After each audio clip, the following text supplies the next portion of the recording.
연일 폭염이 계속되고 있고 또 우리 충북 지역이 국가도 나라 전체도 그렇지만 우리 충북 지역 자체도 코로나 확진자가 계속 증가하는 중에 있는데 우리 성도들 더위와 또 전염병 위험 속에서 자신이 지켜야 할 건강, 안전 이런 부분들을 긴장의 끈을 놓지 말고 잘 지켜서 건강하게 이 위기의 때를 이겨내시기를 바랍니다.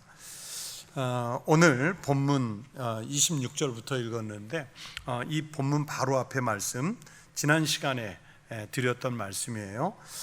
지난 시간에 강조한 말씀은 한마디로 십자가였습니다. 십자가, 즉 십자가의 도가 구원의 근거이고요, 또 세상이 미련하다고 생각하는 십자가, 사람들이 걸려 넘어지는 이 십자가가 오히려 하나님의 지혜다 하는 것을 말씀을 드렸습니다.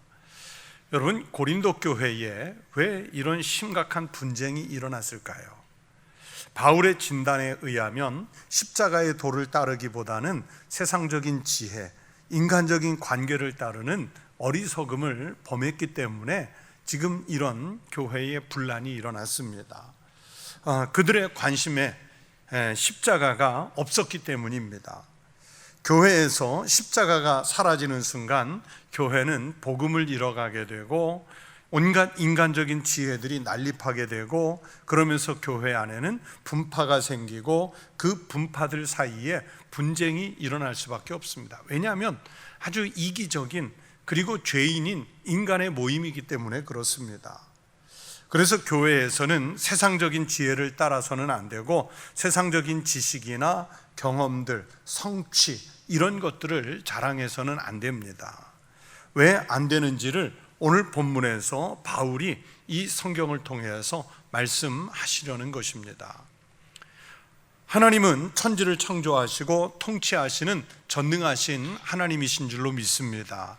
이 사실을 믿는 성도가 되시기를 바랍니다. 하나님이 통치하시는 방법을 우리는 이 신학적인 용어로 얘기하면 섭리입니다. 섭리. 이걸 섭리라고 그래요. 우리의 유한한 지성과 이성으로 끝이 없이 크신 이 하나님의 섭리를 우리가 다 이해할 수 없어요. 이 엄청난 하나님의 섭리를 우리는요, 먼지 털끝만큼도 이해를 못해요. 그래서 인간적인 지식이나 우리의 지혜를 가지고 볼 때는 어느 때는 이 하나님의 섭리라고 하는 것이요, 불완전해 보이기도 하고 또 불합리해 보이기도 합니다. 우리가 보는 이성이나 우리가 깨닫는 지혜나 지식이 한계가 있기 때문에 그렇습니다. 유한성이지요. 여러분, 내가 볼 때 불합리해 보이고 또 불완전해 보인다고 해서 그러면 하나님이 불완전한 신이냐? 아니에요. 우리가 불완전한 것이지 하나님이 불완전하신 것이 아닙니다. 만약에 하나님이시라는 분이 우리 인간의 수준의 범위에서 맞는 그런 일밖에 안 하신다면, 내가 합리적인 이성, 지성을 가지고 이해할 수 있는 수준의 그 정도 수준의 하나님이라면 여러분, 그분은 하나님이 아니고 우리와 똑같은 인간에 불과하겠지요. 그런 분은 여러분, 우리가 믿는 신이 될 수 없습니다.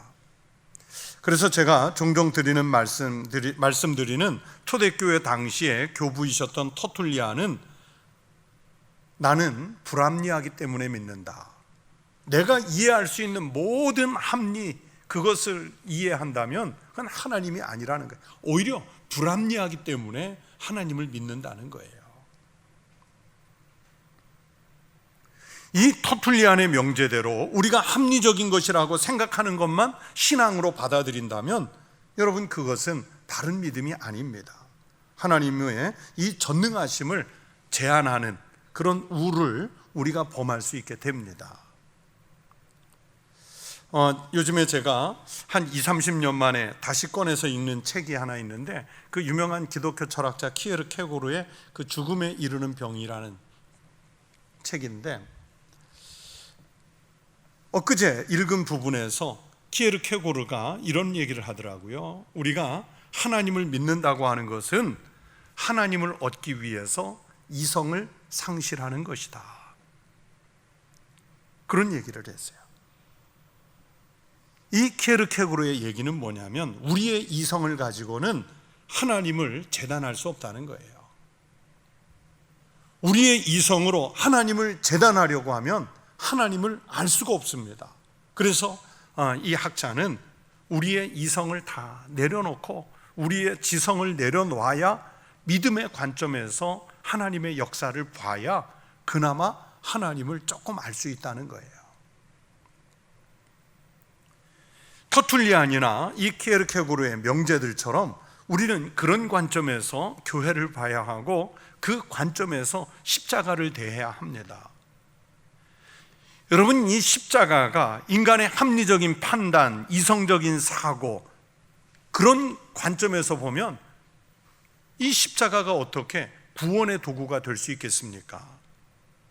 십자가는 우리가 생각하는 이성으로는 사람을 죽이는 사형 도구고요, 인생을 완전히 망하게 하는 저주의 틀이죠.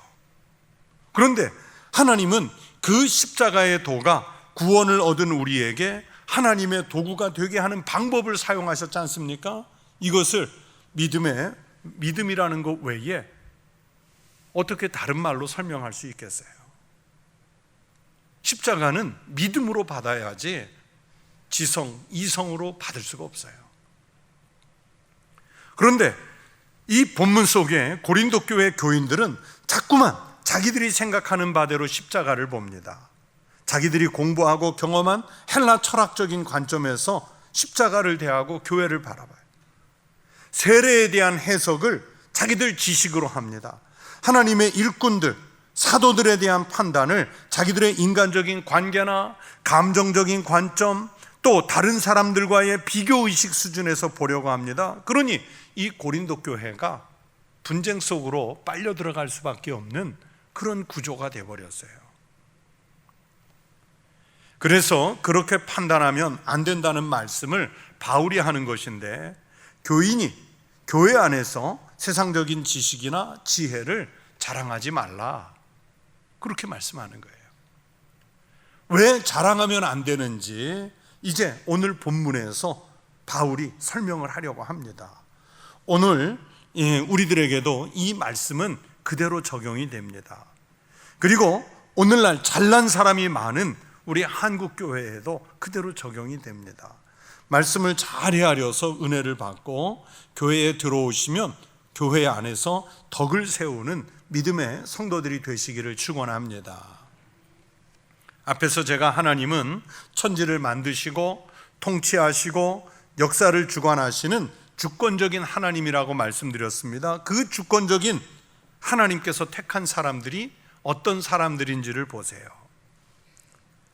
십자가라는 것이 구원의 도구가 되었다고 하는 역설인 것처럼 하나님은 하나님의 일을 위해 선택한 사람들이 세상에서 똑똑하고 유명하고 명망이 있는 사람이 아니라 참 많이 모자라 보이는 사람들을 선택을 하셨습니다.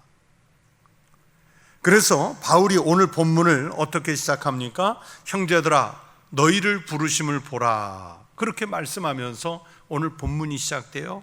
너희를 부르심을 보라. 이 말씀에서 부르심이라는 말은 헬라어로 텐 클레신이라는 말인데, 하나님께서 자기 백성을 구원하시려고 먼저 부르셨다는 뜻입니다. 구원하시려고 부르셨어요. 그리고 그 부르심을 보라 그랬죠. 그 부르심을 보라 했는데, 이 말은 눈으로 보라는 뜻이 아니라 블레페테, 생각해 보라는 명령형의 단어입니다.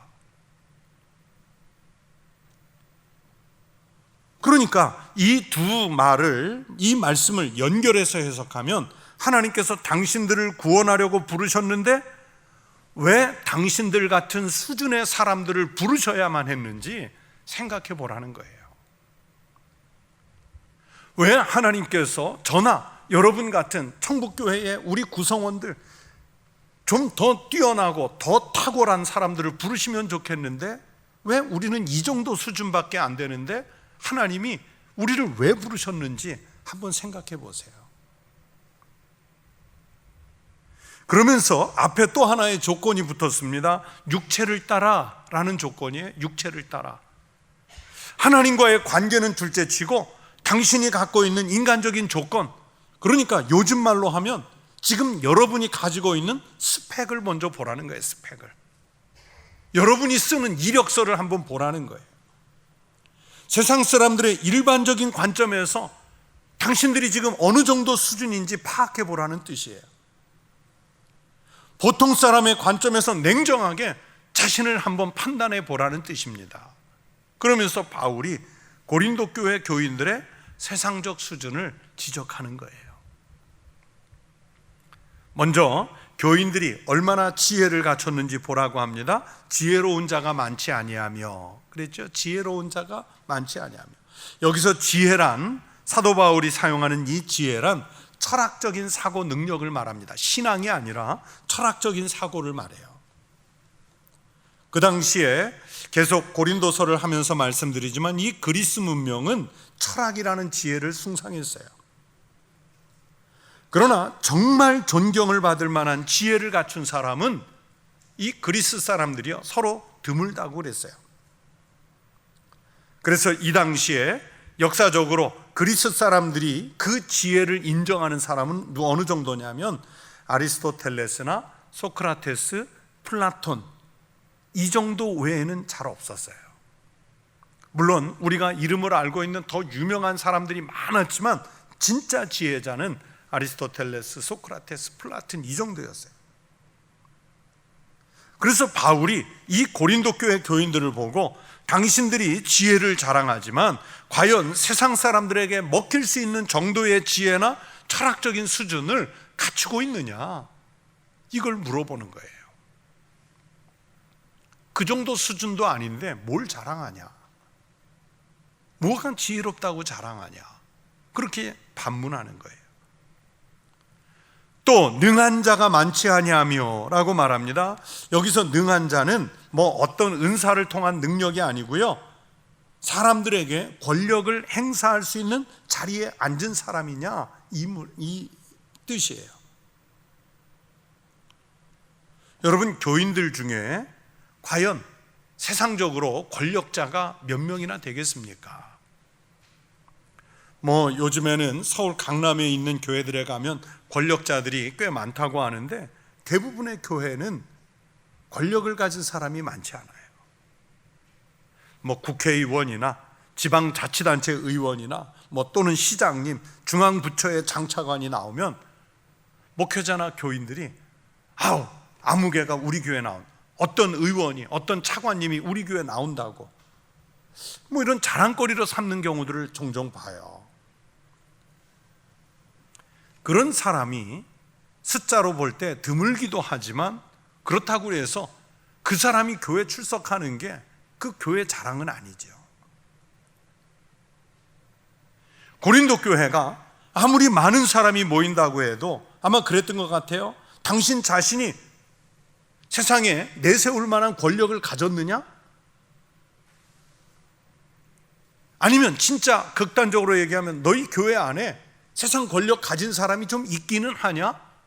이런 걸 물어보는 거예요. 능한 자가 많지 아니하며, 거의 없다는 얘기예요. 없다는 얘기예요.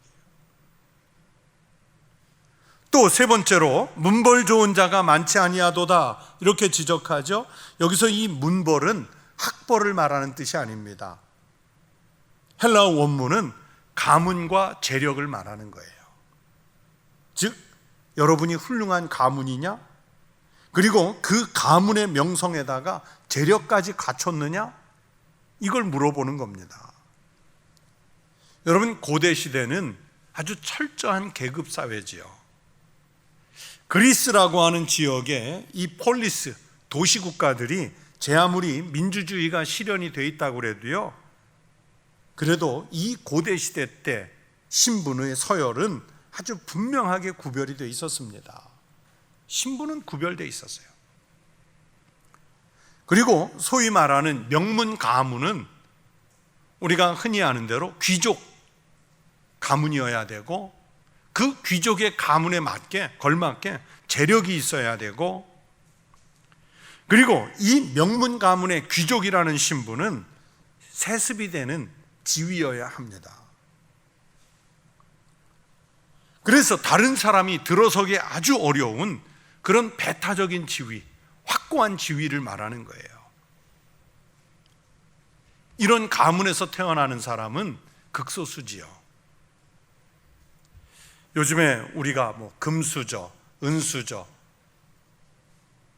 흙수저 이런 구분을 하는데, 여러분, 이 그리스 로마 시대 때에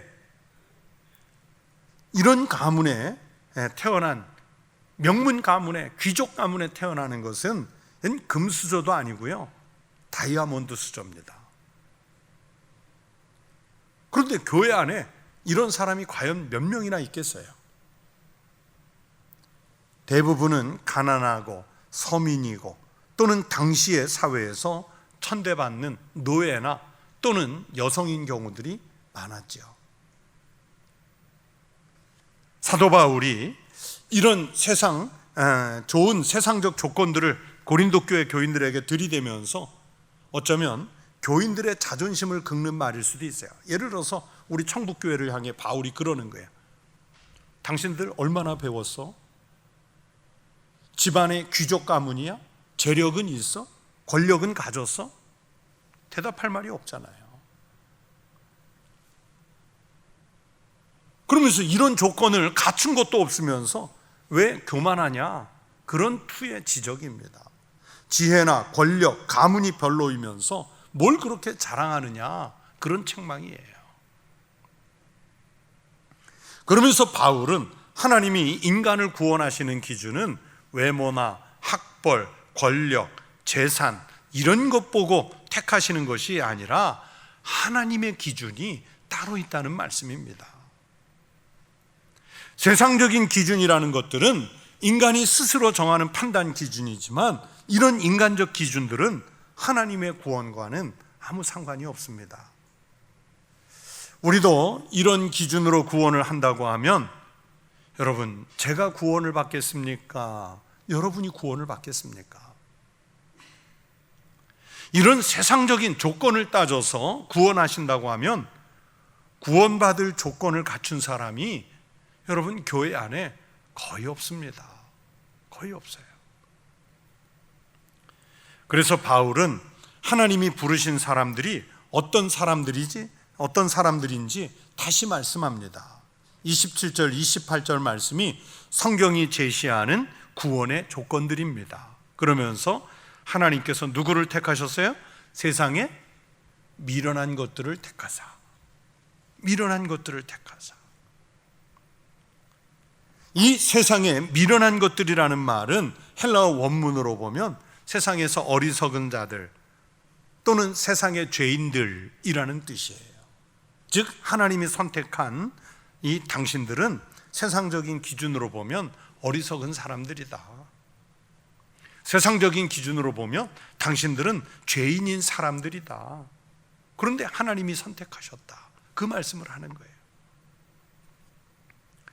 27절에 세상의 약한 것들을 택하사 하라는 말씀과 28절에 세상의 천한 것들과 멸시받는 것들과 없는 것들이라는 이 조건도 세상에 미련하고 어리석은 죄인이라는 말과 다 통하는 말들이에요. 그러니까 미련한 것, 약한 것, 천한 것, 멸시받는 것, 없는 것 다 일맥상통하는 뜻입니다. 여러분, 기독교는 역설의 신앙이라고 말씀드리죠. 사형 도구인 십자가가 생명을 구원하는 역설이 일어났습니다. 하나님이 우리를 끌어올린 것이 아니라, 보통은 종교라는 게 그런 거 아니에요?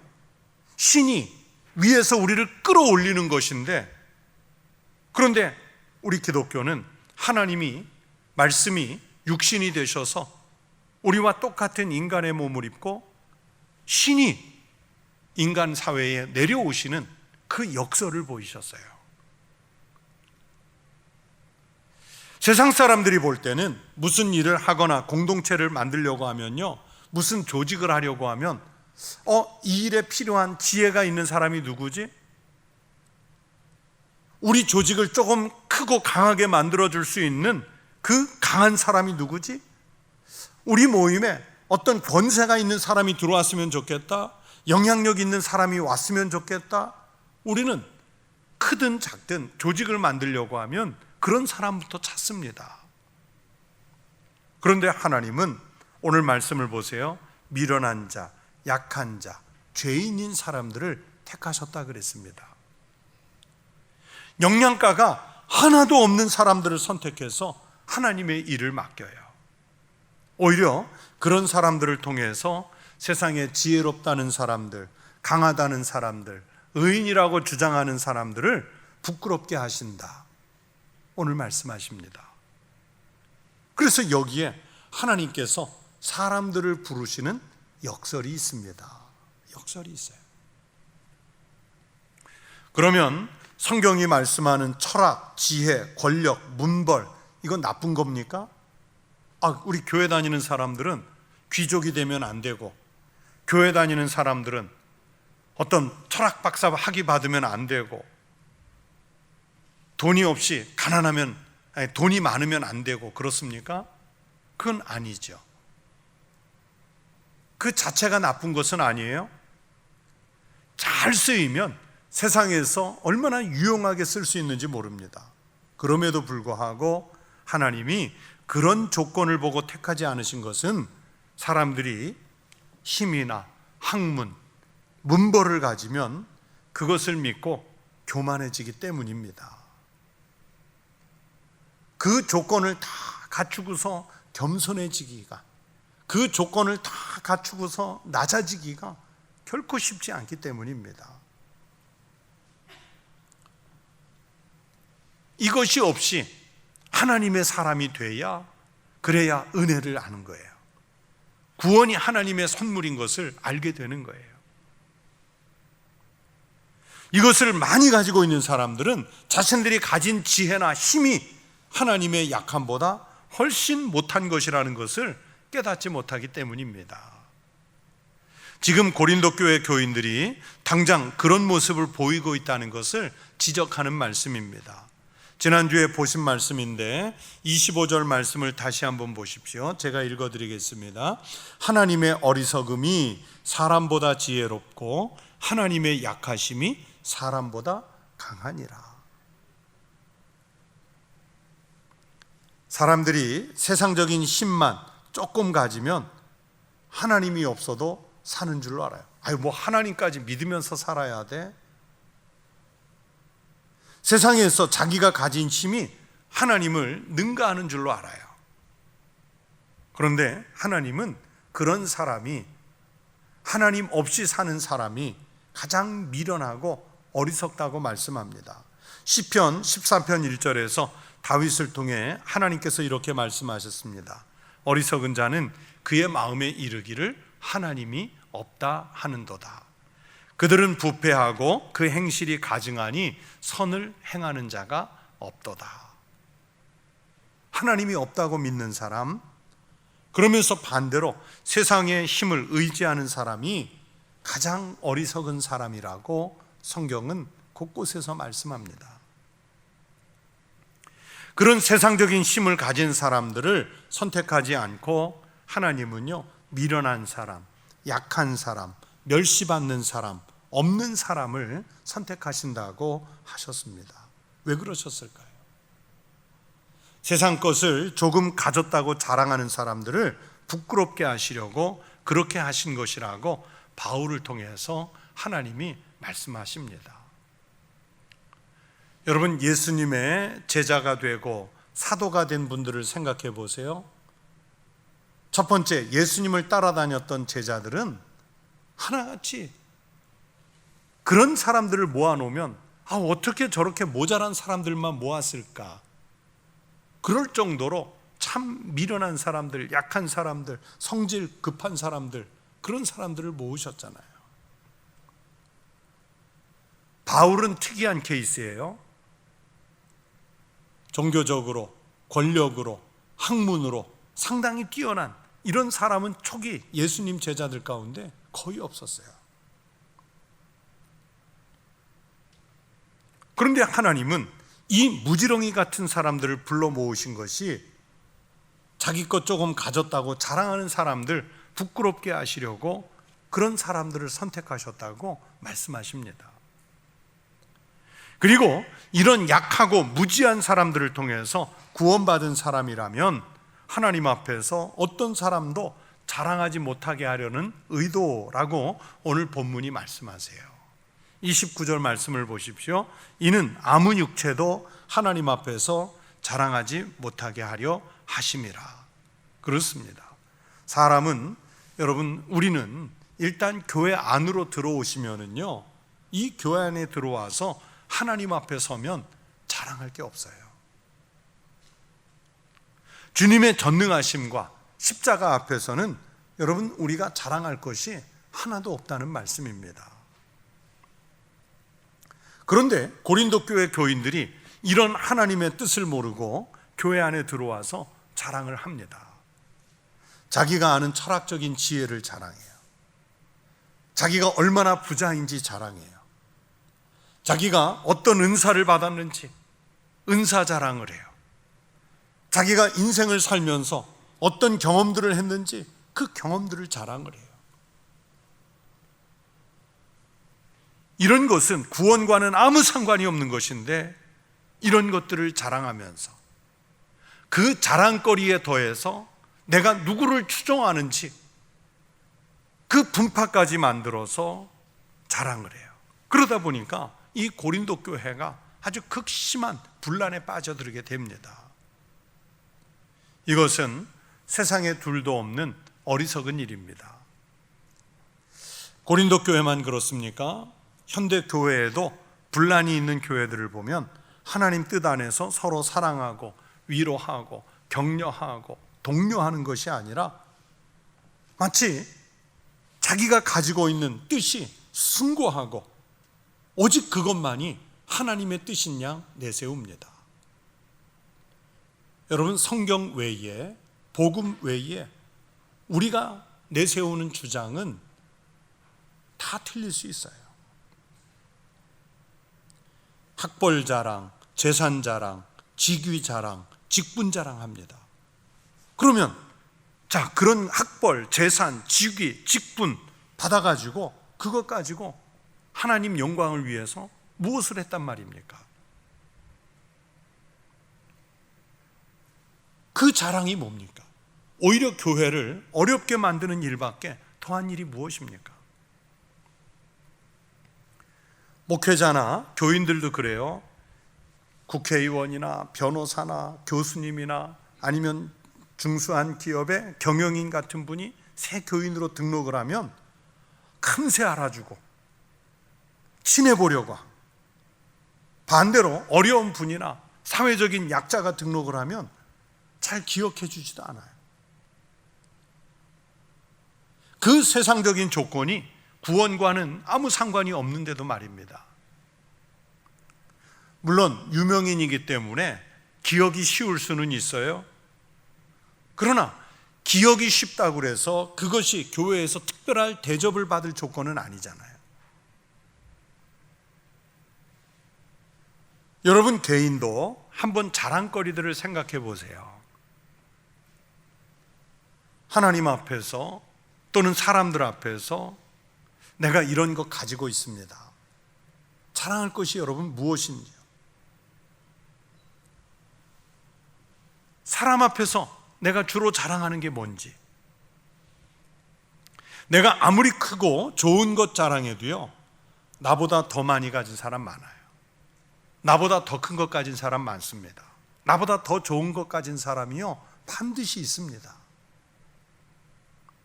나보다 훨씬 더 좋은 조건을 가진 사람이 있는데, 여러분, 우리가 마땅히 자랑할 것이 무엇이겠습니까? 별로 자랑할 것이 없습니다.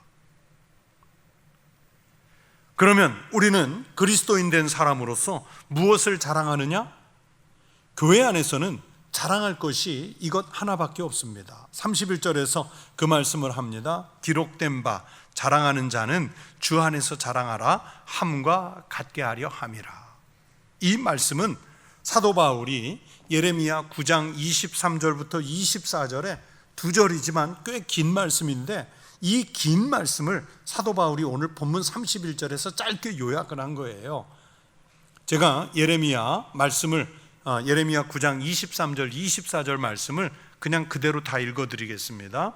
여호와께서 이와 같이 말씀하시되 지혜로운 자는 그의 지혜를 자랑하지 말라. 용사는 그의 용맹을 자랑하지 말라. 부자는 그의 부함을 자랑하지 말라. 자랑하는 자는 이것으로 자랑할지니 곧 명철하여 나를 아는 것과, 누구를 아는 것일까요? 하나님을 아는 것과, 나 여호와는 사랑과 정의와 공의를 땅에 행하는 자인 줄 깨닫는 것이라. 나는 이 일을 기뻐하노라. 여호와의 말씀이니라. 신앙 외에는 자랑할 게 없어요. 예레미야는 지혜 자랑하지 말라, 용맹함 자랑하지 말라, 당신이 부자인 것을 자랑하지 말라고 하죠. 하나님이 하나님의 백성에게 기대하는 자랑은 뭐냐면 하나님을 안다는 것, 여호와를 경외하는 것이 지혜와 지식과 명철의 근본이잖아요. 그걸 자랑하라는 거예요. 그러면서 하나님을 믿기 때문에 내가 세상에 살면서 하나님의 뜻대로 정의와 공의를 행하는 삶을 살아간다는 것을 자랑하라는 거예요.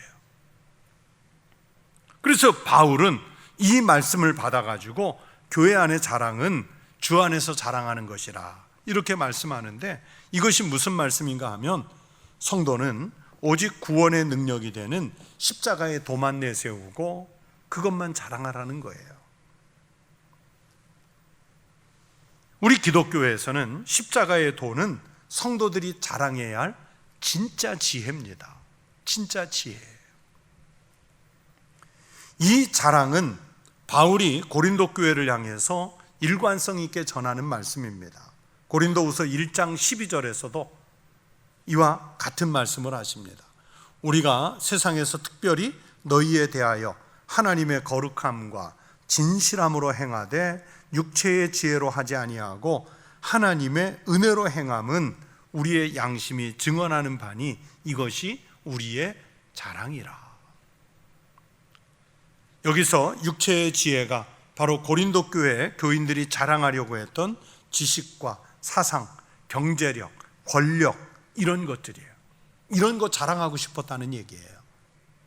그런데 이런 것들 자랑하지 말고 하나님의 은혜로 행함이 있는 것이 우리 그리스도인들의 자랑이라. 나중에 바울이 또 표현을 하는데, 오늘 나의 나됨은 누구 때문이에요? 하나님 은혜로 된 것이에요. 나의 약함을 자랑하고 하나님 은혜 때문에 내가 구원을 선물로 받았다는 것, 이게 우리의 자랑거리라는 거예요. 여러분, 우리가 아무리 많은 철학과 사상을 공부해서 지식과 지혜가 많은 것 같아도 그것이 은혜로 쓰이지 않으면 어리석을 뿐입니다. 아무리 부자여서 돈 자랑을 하고 싶어도 천하 만물을 다 소유하신 하나님 앞에서 그게 무슨 자랑거리겠습니까? 대문호 셰익스피어가 신앙 안에서 이런 말을 했습니다. 우리가 우리 자신을 너무 내세우면 우리의 겸손이 상처를 입고 당연히 우리가 받을 상의 깨끗함이 더럽혀진다. 무슨 뜻이냐면 자랑을 많이 하면 겸손이 없어지고 교만해진다는 거예요. 그리고 그 자랑한 것 때문에 당신한테 그런 자랑거리가 있었어? 하고 주변 사람들에게 칭송을 받으면 하나님 나라에서 받을 상이 더러워진다는 거예요. 이게 셰익스피어의 얘기예요. 교회 안에서 그룹들이 모여서 하는 얘기들, 이렇게 이제 그냥 사담을 나누다 보면 할 수 있어요. 자식들 잘된 자랑은 하는데, 그러면 그 자식이 잘된 것 자랑은 하는데 신앙생활을 얼마나 잘하고 있는지 그 자랑은 별로 없어요. 요즘에 할머니 할아버지들이 손주 많이 키우면서 뭐 5천 원 내고 5만 원 내고 자랑하라고 해도 한다 그러잖아요. 근데 손주 자랑을 많이 하는데, 그러면 그 아이를 신앙으로 어떻게 양육하고 있는지 그 자랑은 없어요. 뭐 요즘에 부동산 열풍이 불어서 뭐 집을 잘 사서 잘 꾸민 얘기는 자랑하는데, 그 가정이, 우리 가정이 교회처럼 변해간다, 그 자랑은 별로 없어요. 가족들과 관련된 자랑은 많이 하는데, 정작 하나님 앞에 서 있는 내 얘기, 간증이라고 그러죠. 하나님 은혜 때문에 내가 어떻게 구원을 받았고, 내가 약할 때 어떻게 강하게 살 수 있었고, 내가 넘어졌을 때 어떻게 일어설 수 있었고, 그 자랑은 별로 없어요. 즉 다시 말하면 간증이 별로 없어요. 성도 여러분, 우리의 자랑이 무엇이어야 하겠습니까? 성도는, 그리스도인은 자랑거리를 만들어야 돼요. 그런데 우리 교회 역사가 60년이 넘고, 우리 교회에 교인들이 몇 명이고, 뭐 담임 목사님이 어떤 학위를 가졌고, 우리 교회에 어떤 의원이, 어떤 유명인이 나오고, 그런 거 자랑할 것이 아닙니다. 내가 사회에서 얼마나 중요한 위치에 있는 사람인지 그거 자랑할 거 아닙니다. 오늘 사도 바울이 본문에서 강조하는 우리의 자랑은 뭐냐면, 예수 그리스도 안에서 주님의 십자가를 자랑하라는 거예요. 여러분은 만나는 사람에게 주님의 십자가가 당신을 구원했다는 얘기를 자신 있게 한마디 하실 수 있으세요? 신앙이 전혀 없는 사람 앞에서 내가 예수 믿고 어떤 감격을 회복했는지, 예수님 때문에 내가 어떤 삶을 살게 됐는지, 여러분 그거 자랑할 수 있으세요? 그 간증하실 수 있으세요? 지금 그걸 자랑하라는 거예요. 그걸. 저는 십자가를 설교할 때마다 정말 조심스럽고 걱정이 되는 것은, 하나님의 말씀을 듣는 교인들이 십자가를 어떻게 대할까 하는 마음입니다.